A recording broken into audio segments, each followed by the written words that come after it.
there's a lot of international uncertainty when it comes to making a lot of business decisions right now. What is the future of trade and tariff for us, especially so many of our important industry partner members that are going to be on the floor demonstrating everything from treadmills to lockers and flooring and equipment and all of those things that often rely heavily on international components. If you are, a manufacturer in the US, for example, what does that mean? Not only on the manufacturing side that I just spoke to, but frankly, the investing and putting roots down in countries around the world. So I think people are looking at those investments with a different lens than maybe they have in the past. This is All Things Fitness and Wellness, uniting industry thought leaders and fitfluencers on the mission to inspire innovation and encourage people to live a life fit and well. On this episode, I sit down with Liz Clark, CEO and President of the Health and Fitness Association.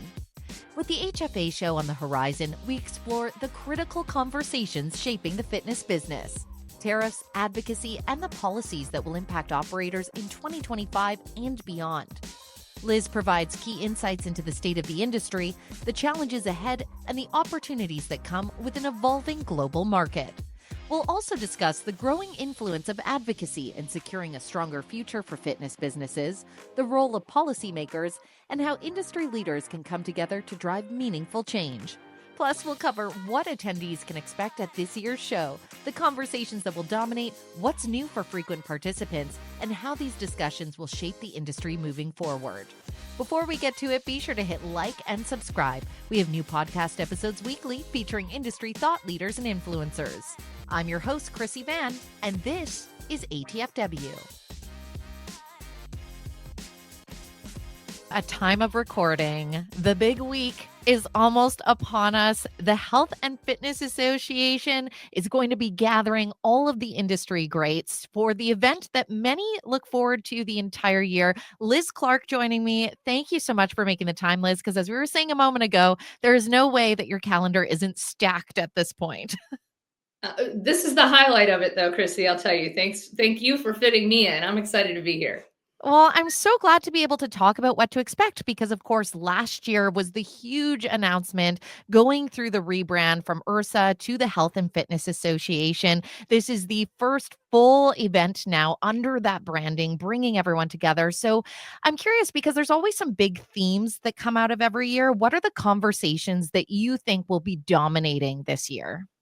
Yeah, that's a great question. And you're right. Last year was all about the rebrand and what does that mean? And it's been a really exciting year since the announcement of that rebrand and what that's meant in reality, sort of in the week by week and month by month rollout of it across the country and across the world has been really fun. So I think if I'm reading my tea leaves a little, what we're looking at this year, I think that there is going to be a lot of conversation around technology.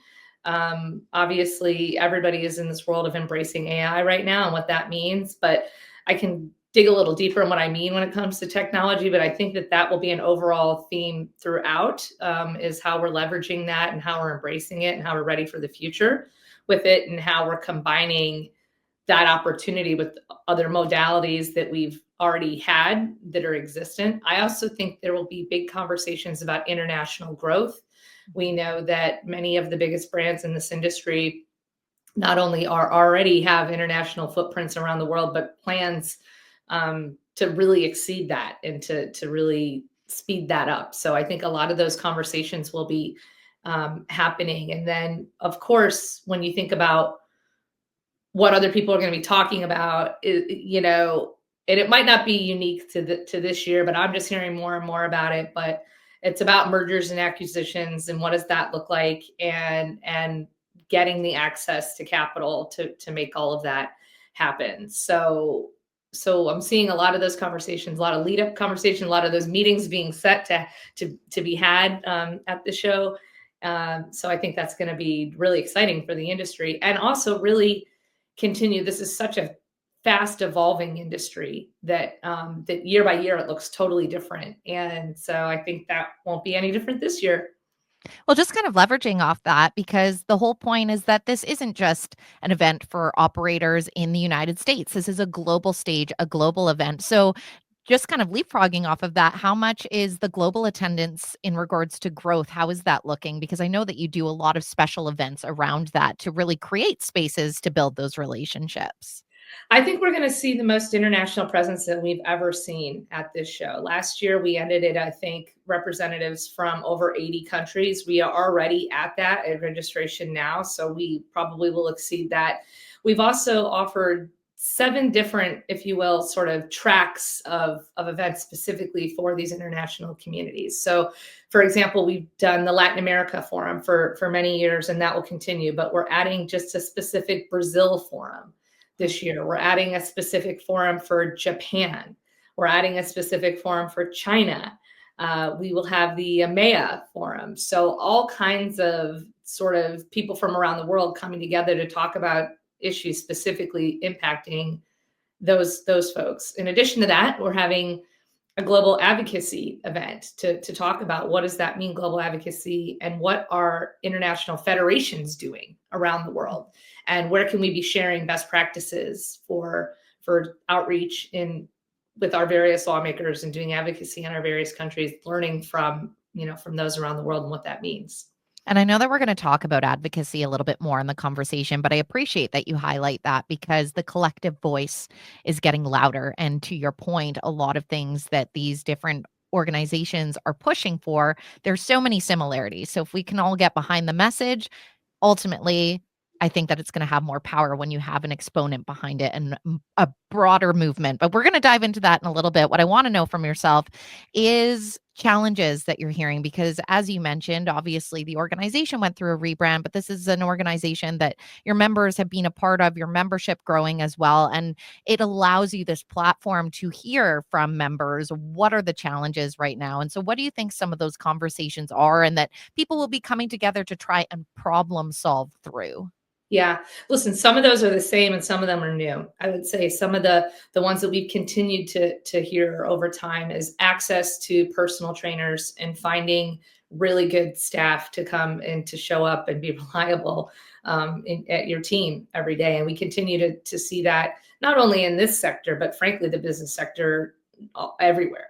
So I think that that's one that I continue to hear about. I think some new collective challenges are what is the future of trade and tariff for us, especially so many of our important industry partner members that are going to be on the floor demonstrating, everything from treadmills to lockers and flooring and equipment and all of those things that often rely heavily on international components. So if you are, a manufacturer in the US, for example, what does that mean?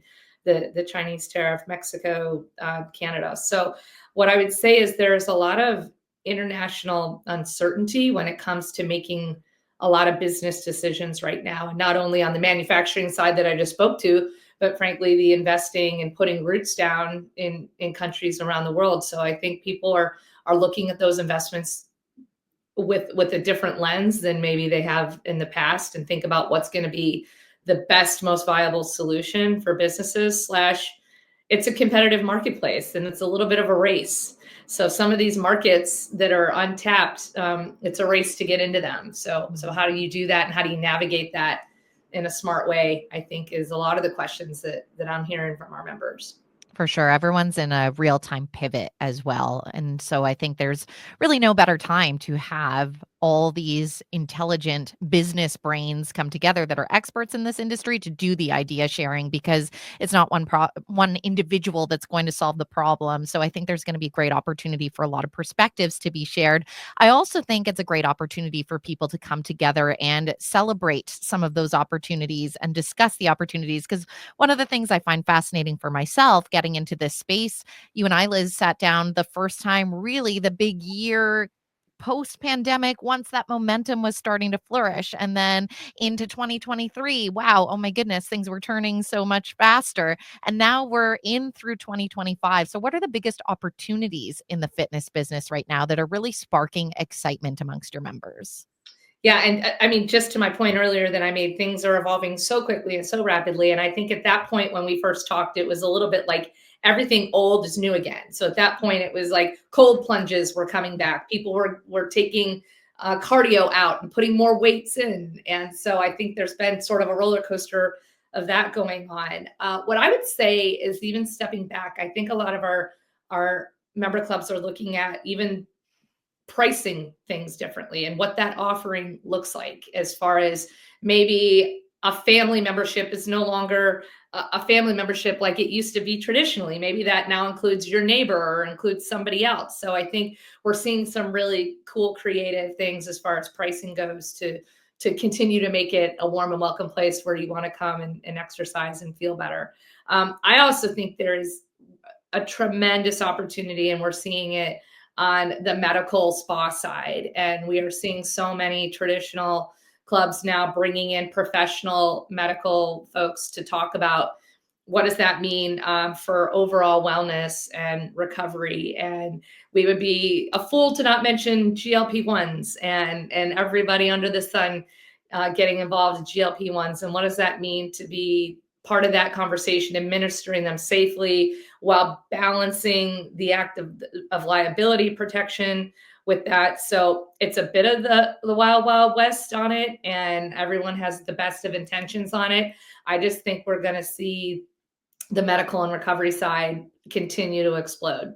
Yeah, I think there's going to be more clarity around those conversations as well, because it was so new initially and everyone was dipping a toe and what do the legalities look like and how do we be involved? Whereas now there's real-time data from some of the members in the ecosystem. So it's going to be interesting, and it's still a debate, to your point, a little wild, wild west. So it's always fascinating to see those conversations go down. And one of the things that I know the HFA does very well is think about the conversations that are going to be had at the show. I know previously you've drawn from hospitality so that members can get a different perspective in regards to how businesses can be run and creative ideas and thought starters. So, what do you think will surprise people most when attending this year, whether it's a speaker, an innovation, or a shift in the industry? Wow. I think a lot of it, right? I think we have some tremendous keynote speakers lined up. They're all going to be fantastic. We've just made a pivot, so we're going to be welcoming Chuck Runyon, the founder of Anytime Fitness. He's going to be keynoting us on Thursday morning, as well as our speakers highlight AI and marketing on Wednesday. And then, of course, A-Rod on Friday. It's been a while since this organization has had a major celebrity speaker.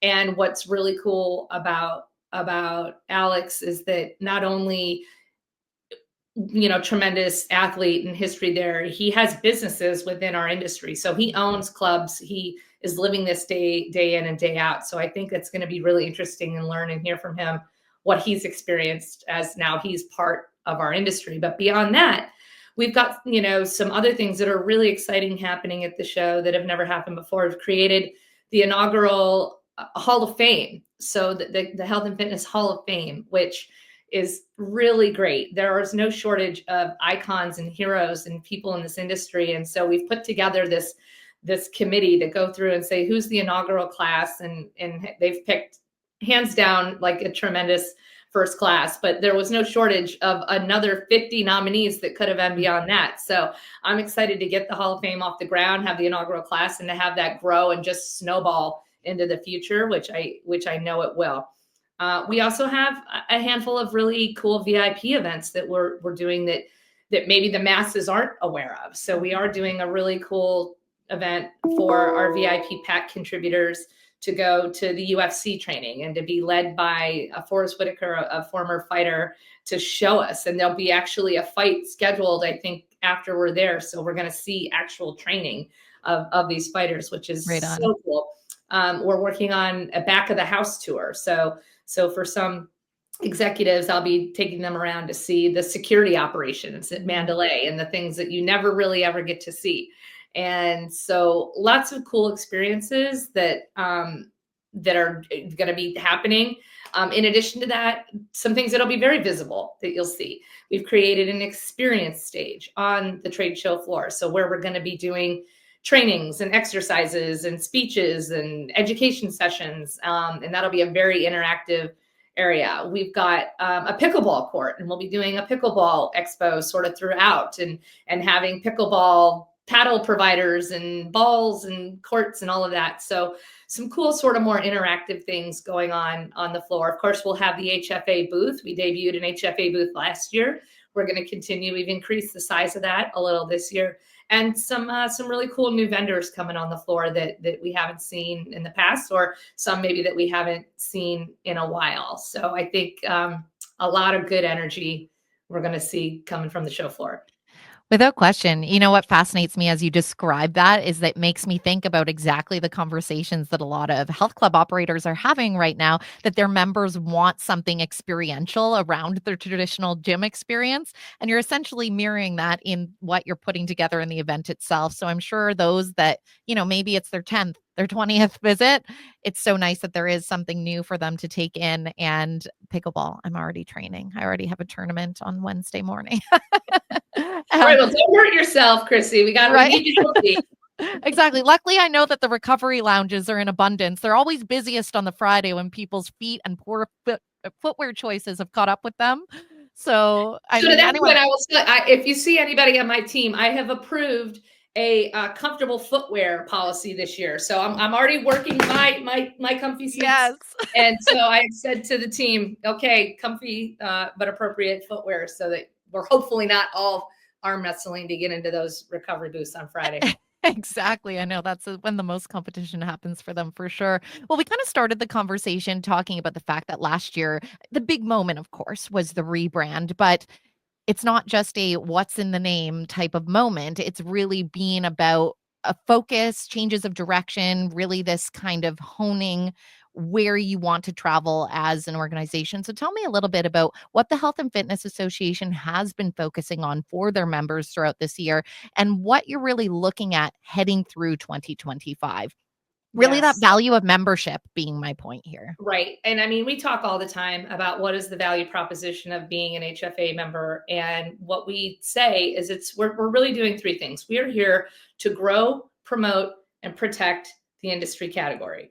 And the way that we do that is through advocacy, education, and research. And so we'll be talking a lot more about what that means and how much of our time and effort and resources are going into advocacy, how much of that is going into education, how much is going into resources. And so sometimes those things need to evolve based on the political environment, based on the appetite of what your members want. And we are nimble and we're flexible to be able to do that. But what I will say, so in addition to, and I'm happy to dig into any of those three topics if you want more, Krissy, but some new things that we're looking at that I think are important are back to what I said about technology really being a focus and that I'm seeing more and more about. I'm actually going to be doing a beta test to create what might be a digital technology council for the HFA, for us to come and to bring sort of those wearables and the insurance communities in with other manufacturers and to make sure that they're talking to each other and to really think about what it means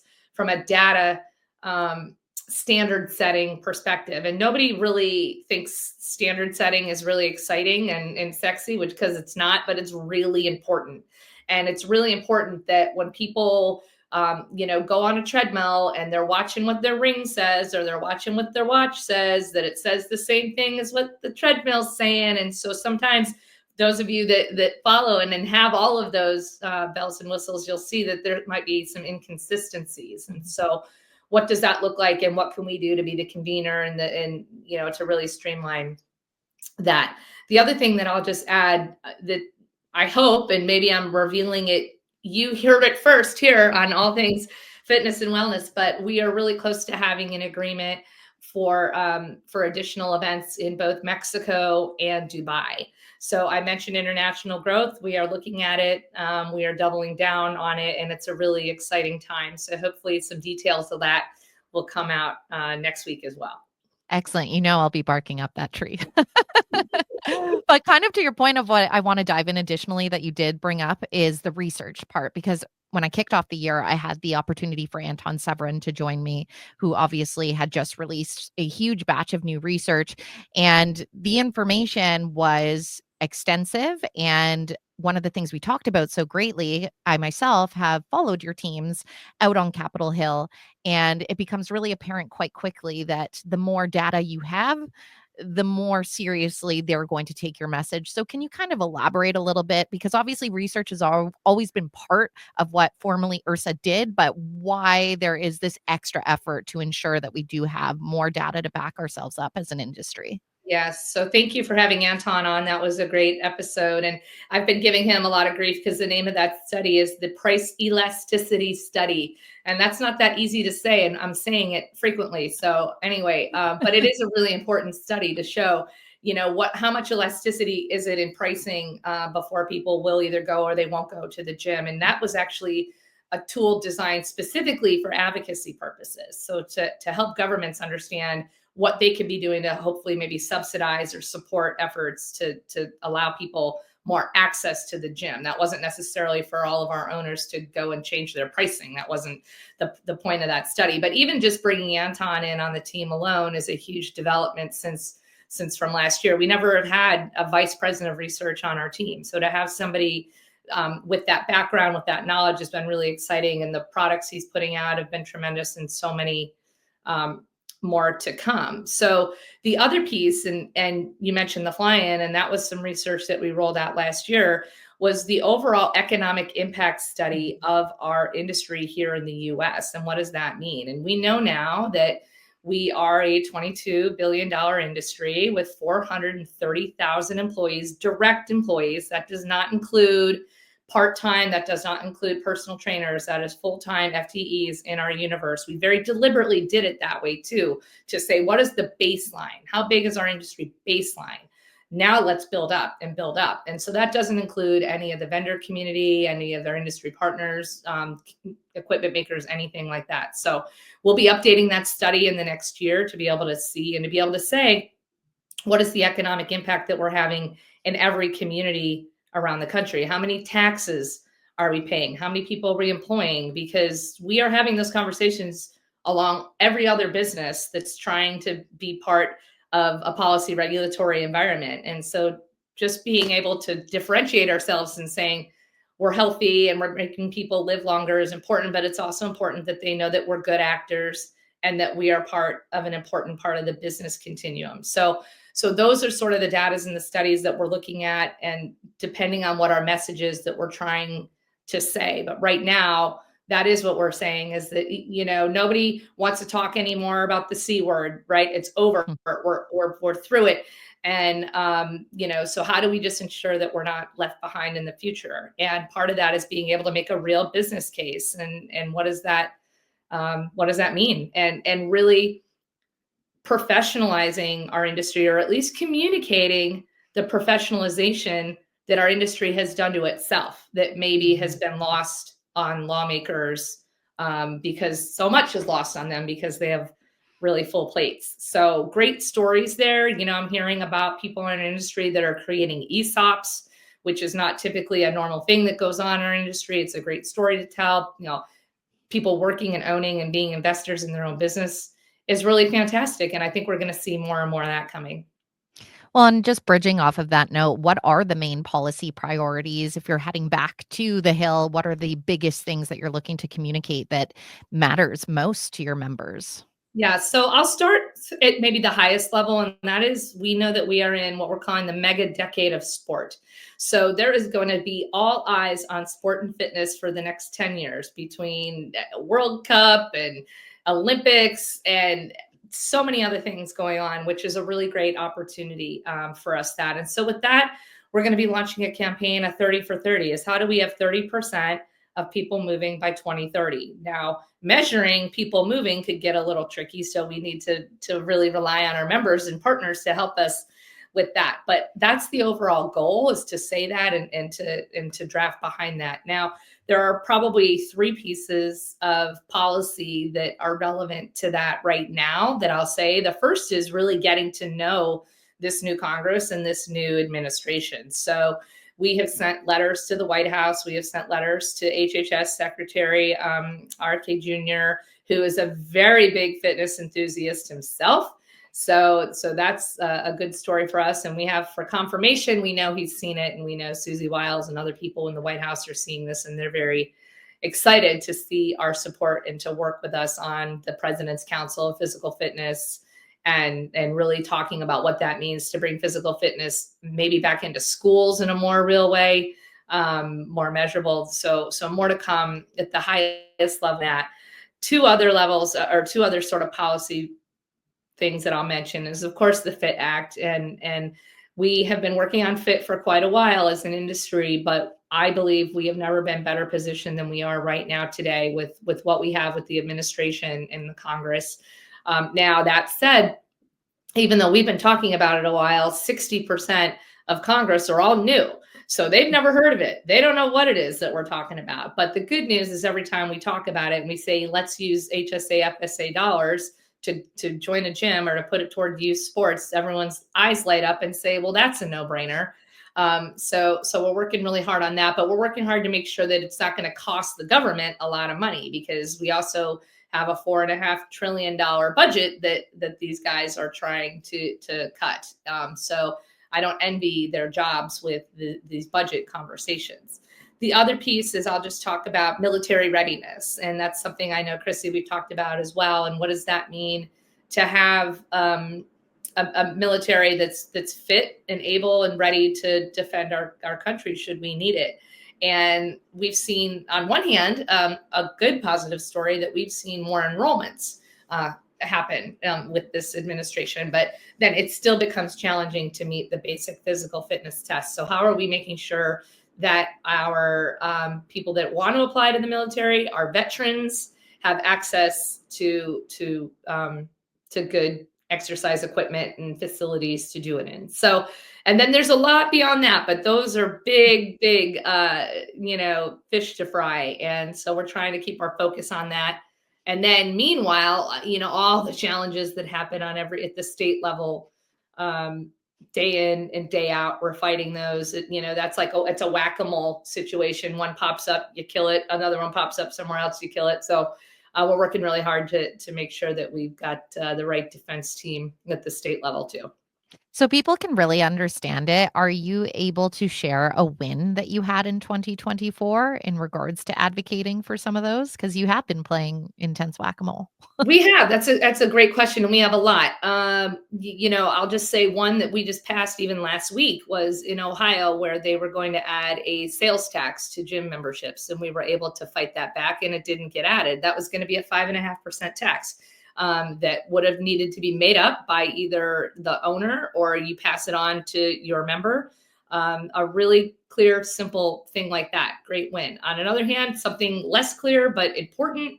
Last year, Maryland, liability protections were eliminated, which meant that if you had signed a waiver saying, oh, if I'm on my phone on the treadmill and I fall off, I can't sue you. Well, that eliminated the protections of all of those liabilities. So it completely exposed our members to vulnerabilities there. And we were able to get that back added in, and so on and so forth. And Krissy, I've got probably 30 more of those stories everywhere. And they're really important. They happen really quickly.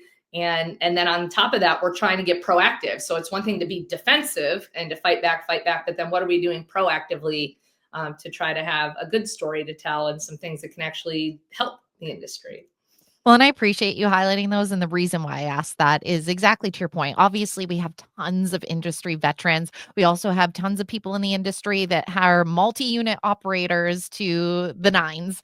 But if you're a smaller operator or perhaps newer in the industry, you may be less aware of the fact that there are opportunities to have an association that is advocating on your behalf. But there's also responsibility of individuals as well to be able to raise their profile and amplify their voices behind why this industry matters. So for those that aren't in the arena, because I know that's something you say very often, for those that are not, can you just kind of leave us with a note of why it is important to take part and how people can contribute and take part? Because sometimes it seems like you're battling a Goliath, but then if you have an entire community, that's way more snackable. So just kind of explain how people can get involved and ways that they can, because people are probably thinking, I'm so busy and I'm trying to keep my head above water to learn all this technology and all the rest of it. So kind of where they can help in a way that's actually not going to take too much of their business time either. Yeah, that's a great question, Krissy, and so relevant. What I'll say is that we, as an organization, as the HFA, our job is to be there to take the arrows for people, to be to be the buffer zone so that our members aren't feeling the direct impact. So what we really are doing as an association is providing an insurance umbrella.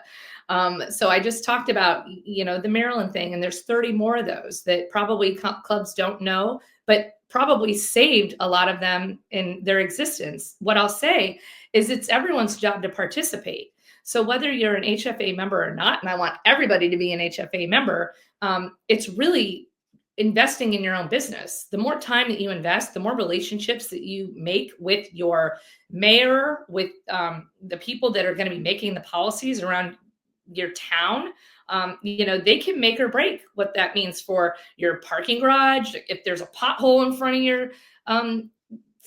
your shop. So there's so many things that by investing and making a relationship with lawmakers, that they will invest and help your business as well. So what I say is that's our job holistically as an association, is we're doing that everywhere we can. And so to invest, because if you don't, then nobody else is doing it behind you. We're not doing it for just the good of the order. We need members to help us do it. We need funds, we need resources to help us do it. And you're right, people are really busy, and this doesn't need to be everybody's main time job, which is why I say if you ever the opportunity to come to Washington, D.C. and join our fly-in, it's 2 days out of your year where we will hold your hand. We'll walk around on Capitol Hill, not actually hold your hand, don't worry about that, but we will make sure that everybody is comfortable going into these meetings, and you are there to just talk about your businesses, how you're impacting your community, how you're making people healthier. We will handle all the nerdy policy stuff like on the back end. So we don't want people feeling overwhelmed. And so I keep saying it, please, if you're expanding, invite your legislators, invite your mayors and folks to come to be part of ribbon cuttings, invite us. We want to leverage all the good stories and all the good things that you're doing in these communities. And we are the group to do it because we represent the biggest of the big and the smallest of the small. And depending on who you're trying to influence, sometimes you need to be able to talk about all of those things and everybody in between. So I would just say, please stay involved with that. Please look at our shorts recording that I'm doing with industry icons throughout, and people from non-industry as well, to learn and take learnings from them.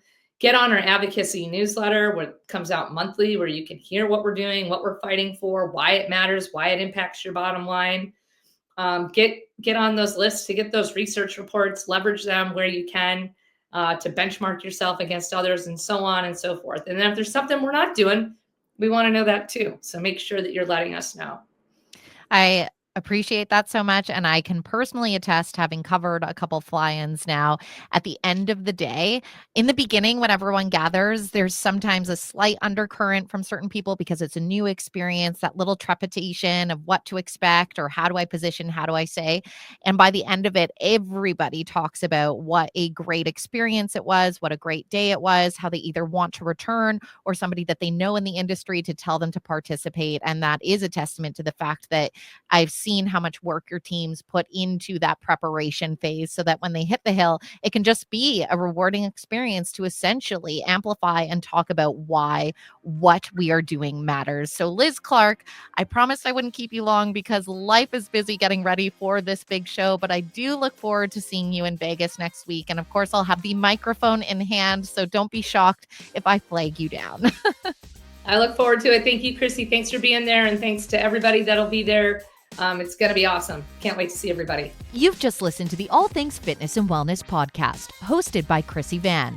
Be sure to hit like and subscribe. We have new podcast episodes weekly featuring industry insiders and influencers. Together, we're on a mission for everyone to live a life fit and well.